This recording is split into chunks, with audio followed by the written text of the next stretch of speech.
प्रयागराज भगवान शिष्य सुतजी भगवान शिवजी की कथा करे समग्र महात्माओं भगवान देवादेव महादेव भगवान शिवजी की कथा सांभळे ब्रह्मलोक ની અંદર બ્રહ્માજી કથા કહે છે અને નારદજી કથા સાંભળે છે. પરમાત્મા દેવાદેવ મહાદેવ ભગવાન શિવજીની કથા બે સ્થાન ઉપર ગવાય, એક પ્રયાગરાજ પર અને એક બ્રહ્મલોક ની અંદર. તો કેટલો સુંદર સમન્વય થયો છે. પ્રયાગરાજ ની અંદર એક જણ કથા કહેનાર છે અને તેની સામે 88,000 મહાત્માઓ ભગવાન શિવજીની કથા સાંભળનાર છે. બ્રહ્મલોક ની અંદર એક બ્રહ્માજી કથા કહે છે અને એક નારદજી કથા સાંભળે છે. શિવ મહાપુરાણની કથા બે સ્થાન ઉપર થઈ રહી છે. એટલા માટે બે સ્થાન ઉપર કથા કહેવામાં આવી છે વક્તાને શ્રોતાને સાવધાન કરવા માટે, ખાસ તો કથા કહેનાર માટે કે પ્રયાગરાજ જેવું સ્થળ હોય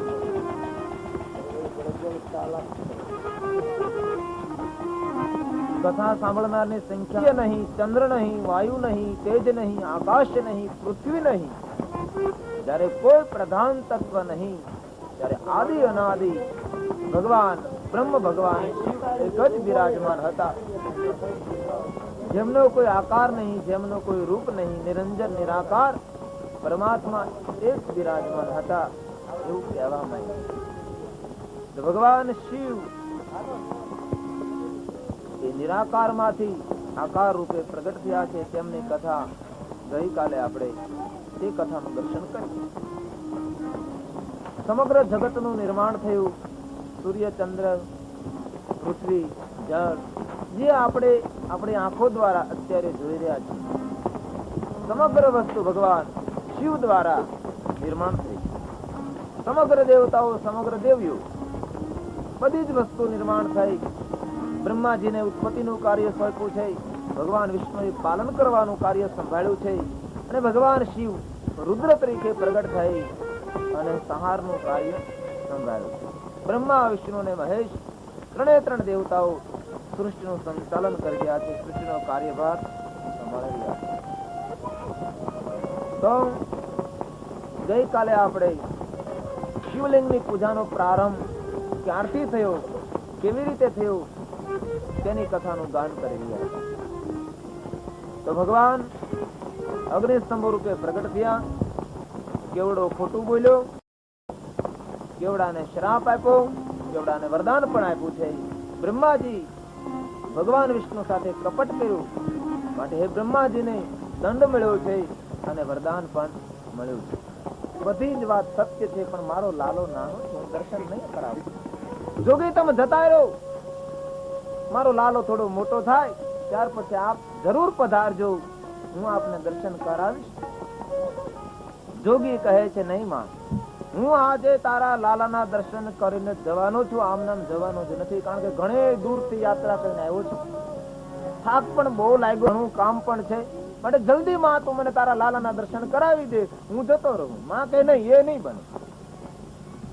એક સામે જોગી હટ છે, એની સામે સ્ત્રી હટ છે, બંને હટ ભેગા થયા છે. માં એક કામ કર, તું તારા લાલાને મારી નજીક ન લાવ, પણ તું તારા ઘરમાં દૂર રાખ અને દૂરથી હું તારા લાલાના દર્શન કરી લઉં, જતો રહું. બસ માં મને એમ નહીં, મારો લાલો નાનો છે, હું દર્શન નહીં કરાવું. જોગી વિનંતી કરે છે, માં તું મને દૂરથી દર્શન કરાવી દે. આ માં અને જોગી બંને લાલા માટે ચર્ચા કરે છે. લાલો ઘોડિયામાં હું તો સાંભળે. લાલાને એમ થયું કે આ કોઈ અવાજ બહારથી આવે છે, અવાજ થોડોક જાણે તો લાગે છે. લાલાએ કાન માંડ્યો છે. લાલાને ખબર પડી ગઈ કે ઓ આ તો કૈલાસપતિ અવઢરદારી કૃપાના સિંધુ ભગવાન શિવજી મહારાજ મને દર્શન આપવા માટે આવ્યા છે. કારણ કે દર્શન આપવા માટે આવ્યા છે, મને આશીર્વાદ આપવા માટે આવ્યા છે, કારણ કે થોડી વાર પછી મારે ઝેર પીવાનું છે. એને ઝેર એકવાર પીધું છે ને મારે હવે પીવાનું છે, કારણ કે મહાદેવ દર્શન આપીને જાય ત્યાર પછી જ માસીબા આવે માસી પૂતના ઝેર પાવા માટે મારો મહાદેવ કૈલાસ માંથી મને આશીર્વાદ આપવા આવ્યો છે કે મને ઝેર પતી જાય માટે. એટલે દૂરથી મારો મહાદેવ જો મને દર્શન આપવા આવ્યો હોય તો મારે દોટ મૂકીને બહાર જવું જોઈએ ને મારે તેના દર્શન કરવા જોઈએ. લાલાએ ઘોડિયામાંથી ઉતરવાની તૈયારી કરી, પણ લાલાને યાદ આવ્યું હજી હું હાલતા શીખ્યો ને, કરવું શું હવે, બહાર કેમ જાવું? લાલો વિચાર કરે છે આ માં વાત સમજતી નથી ને માં મને દર્શન નહીં કરાવે. બહારથી મહાદેવ વિનંતી કરે છે, જોગી હે માં તું મને દર્શન કરાવ, માં મને તું દર્શન કરાવ. માં કહે નહીં એ તો બનશે જ નહીં, હું દર્શન નહીં કરાવ. જોગીએ સ્પષ્ટ કીધું માં સાંભળી લે કાન ખોલીને, જ્યાં સુધી તારા લાલાના મને દર્શન નહીં કરાવ ત્યાં સુધી હું અહીં અડીંગો જમાવીને બેસી જાય. અને મારા મહાદેવ ત્રિશુલ ખોડી દીધું અને પદ્માસન વાળી અને જશોદાના આંગણામાં મારો મહાદેવ આજે બિરાજમાન થઈ ગયો. જશોદા કહે બેહો ને મારે હું કેટલીક ઘડી તમે બેસો. અને માં જશોદા પોતાનું કામ કરવા માટે ઘરની અંદર જતી રહી. જોગી બહાર બેઠા છે. થોડીક વાર બેઠા ત્યાં માને પાછું યાદ આવ્યું લાવ જરા જોઉં તો ખરી વિયોગ છે. વળી પાછું બહાર જઈને માએ જોયું તો આ જોગી તો બેઠા છે. પાછી વિનંતી કરી કે તમને હાથ જોડું, તમે આવો હઠ નહીં કરો, તમે જતા રહો. તો કે નહીં માં, હું તારા લાલાના દર્શન કર્યા વગર અહીંથી જવાનું નથી. બેહો કેટલીક ઘડી બેસો. વળી પાછી માં જતી રહે. થોડું કામ પતાવીને માને વધારે દયા આવે, કેટલીક ઘડી આ જોગી બેસી લાવ ને ફરીવાર એકવાર વિનંતી કરું. અને ફરી પાછી માં આવે છે અને હાથ જોડીને કહે છે કે જોગી તમે જતા રહો ને શું લેવાના આવો હઠ કરો છો, તમે આવજો ક્યારેક, જરૂર તમને દર્શન કરાવીશ. મારો લાલો નાનો છે, કાલ સવારે મોટો થઈ જશે, તમને દર્શન કરાવીશ. જોગી તમે જતા રહો. નહીં માં એ નહીં બને, હું દર્શન કરીને જવાનો છું. લાલો આ બધું ઘોડિયામાં સાંભળે છે. લાલાએ વિચાર કર્યો કે માને અવાજ કરું, માને હાથ કરું, માને બોલાવું, માને હું કહું કે મને તું બહાર લઈ જા. લાલાએ બોલવાની તૈયારી કરી તો લાલાને યાદ આવ્યું હજી હું બોલતા નથી શીખ્યો. માને હાથ કેમ કર્યો કે હે માં તું અહીંયા આવ. લાલાને એમ થયું કે હું જો દોટ મૂકીને બહાર જાઉં તો મારી માને ખબર પડી જાય કે આ કોઈ જેમ તેમ નથી. અને જો હું બોલતા શીખી જાઉં માને હાથ કરું તેમ થાય કે આને બોલતા શીખવાડ્યું નથી ને આમ નામ કેમ બોલતા શીખી ગયું, તો પણ મારી લીલામાં વિક્ષેપ પડે. હવે મારે શું કરવું? આમ જોગી બહારથી વિનંતી કરે છે, હું ઘોડિયામાં પડ્યો બધું સાંભળું છું, આના માટે મારે પણ કંઈક કરવું જોઈએ. હે માં મને તું દર્શન કરાવ, માં તું મને દર્શન કરાવ, જલ્દી હું જતો રહું. પણ માં આજે એકની બે થવા માટે તૈયાર નથી. નહીં જોગી હું નહીં દર્શન કરાવું. માને વિનંતી કરે છે, માં પ્રાર્થના કરે, જોગી જતા રહ્યો. બંને જણા જોગી અને માં બંને ચર્ચા કરે છે. લાલાને વિચાર્યો એક રસ્તો છે, ભલે મને હાલતા નથી આવડતું, ભલે મને બોલતા નથી આવડતું, પણ બાળક પાસે એકનો એક માર્ગ. બસ જોર જોરથી લાલો રડવા મળ્યો, અવાજ આવવા મળ્યો, જોર જોરથી રુદન કરવા મળ્યો. અને પ્રથમ અવાજ જોગીના કાને પડ્યો. અને લાલાનો અવાજ સાંભળીને મારો મહાદેવ આનંદિત થયો. હે વિષ્ણુ તમારી ઘણી બધી લીલાઓ મેં જોઈ હતી, પણ બાળકની જેમ રડતા આજે મેં તમને પહેલા વહેલા સાંભળ્યા છે. હે ધન્ય છે વિષ્ણુ તમારી લીલા ને ધન્ય છે, તારી લીલા અપરંપાર છે. મારો મહાદેવ લાલાના રડવાનો અવાજ સાંભળે છે. અને મહાદેવે જોગીએ કહ્યું છે માને માં તું સાંભળતી નથી, તારો લાલો રડે, જા જલ્દી ચૂપ કર. અને માં દોટ મેકી ઓરડાની અંદર ગઈ.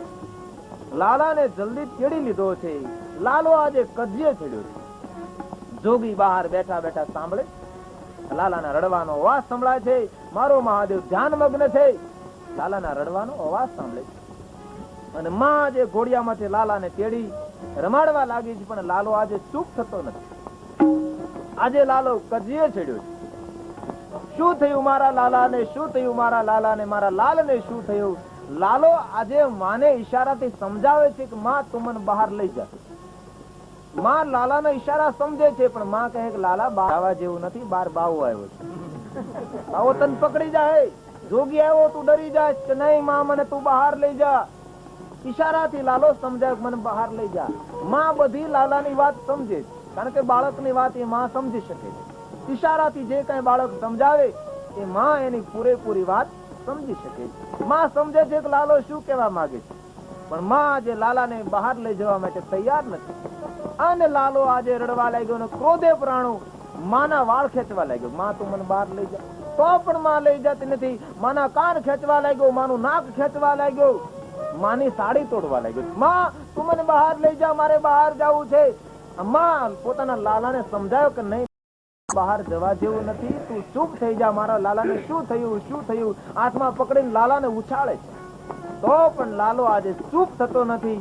માએ લાલાને નીચે બેસાડ્યો, ઘણા બધા રમકડા લાવી અને માએ લાલાની આગળ ઢગલો કર્યો, પણ લાલો એવો કજીએ છેડ્યો, રમકડા લઈ લઈને માના મોઢા પર મારવા માંડ્યો. માં મને તું બહાર લઈ જા. માને થયું કે લાલાને થયું શું? આને ડબલા ખકડાવો, સાંકળો ખકડાવે છે. માં તો ગાંડી બની, પાગલ બની.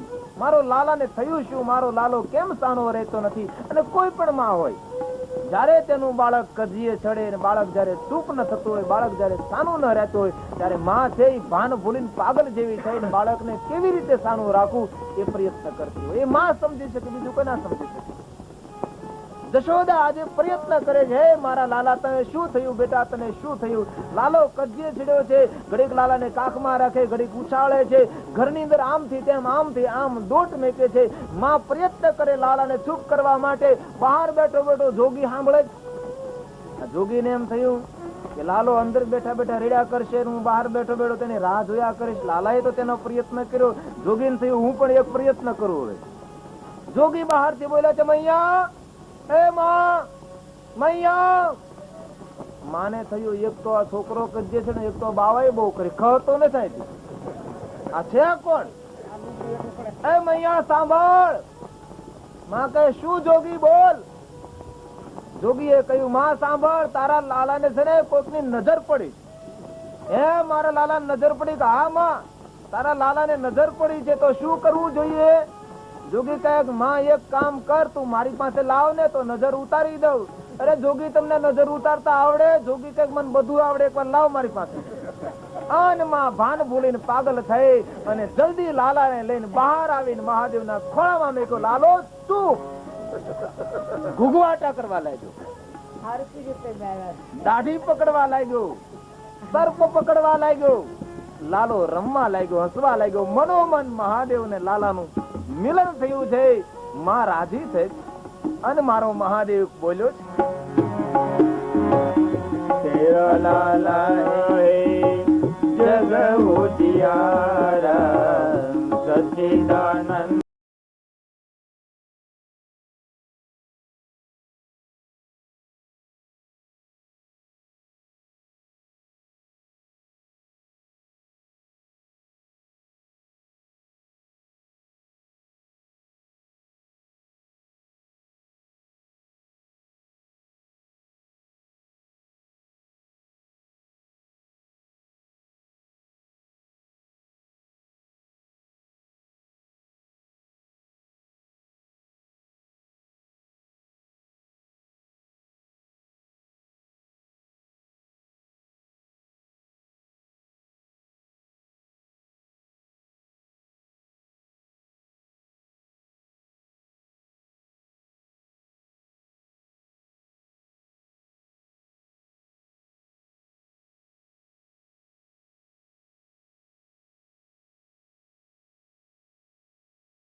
ભાગશાળી આ તારો લાલો એ તો ભક્તોનો ભગવાન છે, સચ્ચિદાનંદ, આ તો બ્રહ્મ છે. લાલાએ મનોમન ભગવાનને પ્રાર્થના કરી છે, હે મહાદેવ, એટલે દૂરથી તમે મને દર્શન આપવા માટે આવ્યા છો. આજે હું તમારા દર્શન કરી. લાલો કહે છે, હું ધન્ય બન્યો છું. લાલો મનોમન ભગવાનને પ્રાર્થના કરે છે અને કહે છે, મહાદેવ, તમે મારા મસ્તક ઉપર હાથ ફેરવો, જેથી કરીને તમે એકવાર ઝેર પીધું છે, મારે અત્યારે પીવાનું છે. જેમ તમને ઝેર પચી ગયું એમ મને પણ ઝેર પચી જાય, એવા તમે મને આશીર્વાદ આપો. અને લાલો ખોળાની અંદર રમે છે. અને મારો મહાદેવ લાલાને લીલા જોઈ રહ્યો છે. હે લાલા, હું તારા દર્શન કરવા માટે આવ્યો છું. હે વિષ્ણુ, તમને ધન્ય છે, તમને ધન્ય છે. જલે વિષ્ણુ, સ્થલે વિષ્ણુ, પર્વતે મસ્તકે વિષ્ણુ, સર્વ જગ્યાએ હે પરમાત્મા વિષ્ણુ તું બિરાજમાન છે. અને આજે એક બાળક છે મારા ખોળાની અંદર પણ હે વિષ્ણુ તું આજે બિરાજમાન છે. ધન્ય છે આપણી લીલા ને ધન્ય છે. આજે મારો મહાદેવ માને કહે છે, હે માં, કે કેટલા જન્મની આ કમાણી કરી બ્રહ્મ તારા આંગણે રમી રહ્યો છે. હે માં, આ બ્રહ્મના દર્શન કરવા માટે તો મારે કેટલે દૂરથી કૈલાસથી અહીંયા સુધી મારે યાત્રા કરવી પડી. ને હે માં, તારી કેટલા જન્મની આ કમાણી ભેગી થઈ કે માં તારા આંગણે બાળકથી બ્રહ્મ રમે માટે કરી.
પ્રથમ દર્શન કરવા માટે જાય.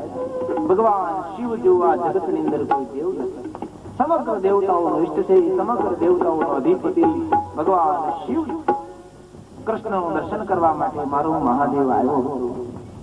અને કથા એ આપણે જાણીએ છીએ. કૃષ્ણ પરમાત્માએ ઝેર પીધું, ભગવાન શિવજી મહારાજ ઝેર પીધું. દુનિયાની અંદર 3 વ્યક્તિએ ઝેર પીધું અને તમે જીવતા રહ્યા. એક તો ભગવાન શિવજી મહારાજે ઝેર પીધું, મહાદેવ જીવંત રહ્યા. એક કૃષ્ણ પરમાત્માએ ઝેર પીધું, કૃષ્ણ પણ જીવંત રહ્યા છે. ત્રીજી એક વ્યક્તિએ ઝેર પીધું, એ પણ જીવતી રહી. એ કોણ? મીરાબાઈ. મેવાડની ધરતી ઉપર મીરાએ પણ ઝેર પીધો, એ પણ જીવંત રહી. કેટલો સુંદર સમન્વય છે. મીરાએ કૃષ્ણનું ભજન કર્યું, ઝેર પીધું, મીરા જીવતી રહી. કૃષ્ણે ભગવાન શિવનું ભજન કર્યું, ઝેર પીધું, કૃષ્ણ જીવંત રહ્યું. ભગવાન શિવજી મહારાજે ઝેર પીધું, ભગવાન શ્રી રામનું ભજન કર્યું, મહાદેવ જીવંત રહ્યું. કેટલો સુંદર સમન્વય છે. ભગવાનનું ભજન કર્યું, ત્રણે ત્રણ જીવંત. બાકી ઝેર કોઈને છોડે પણ ત્રણે ત્રણ આ જીવંત રહ્યા. મેવાડની ધરતી ઉપર મીરાએ ઝેર પીધું અને મીરા જીવંત રહી છે. કેટલી ક્રાંતિ કહેવાય ભજનમાં, પરમાત્માના નામમાં અદ્ભુત શક્તિ રહેલી છે. 3 વ્યક્તિએ ઝેર પીધું. મીરા કહે, એવા વરને શું વરુ, આજે જીવે ને કાલે મરી જાય. હું તો વરુ મારા ગિરધર ગોપાલ ને મારો અખંડ ચૂડલો હો જાય. એ મીરાબાઈ. મીરા નાની હતી, મને માં દીકરી બંને વરઘોડો જોવા માટે નીકળ્યા. વરાજો તૈયાર થઈને જતો હતો અને મીરાએ પૂછ્યું માને કે માં, આ કોણ છે, આ બધું શું છે? ત્યારે માએ સ્વાભાવિક કહ્યું કે બેટા મીરા, આ વરાજો છે. ક્યાં જાય છે? તો પેલી કન્યા છે ને એનો આ વર છે ને પરણવા માટે જાય છે. તો મીરાએ પૂછ્યું કે માં, તો પછી એનો વર એ આજ તો મારો વર કોણ? અને માએ કહી દીધું કે તારો વર ગિરધર ગોપાલ. ત્યારથી મીરાએ નક્કી કરેલું કે મારો વર તો ગિરધર છે, મારો વર તો કૃષ્ણ છે. એ મીરા મેવાડની ધરતી ઉપર મીરા હાથમાં ઝેરના કટોરા લઈને નાચી રહી. કે હેલી વાત, કોઈ હાથમાં ઝેરના કટોરા આપે અને કહે કે પી જાઓ, ત્યારે કોઈ નાચવાનું મન થાય ખરું? મેવાડની ધરતી ઉપર મીરાએ ક્રાંતિ કરી. અને કવિએ ગાયું, પગ તીરે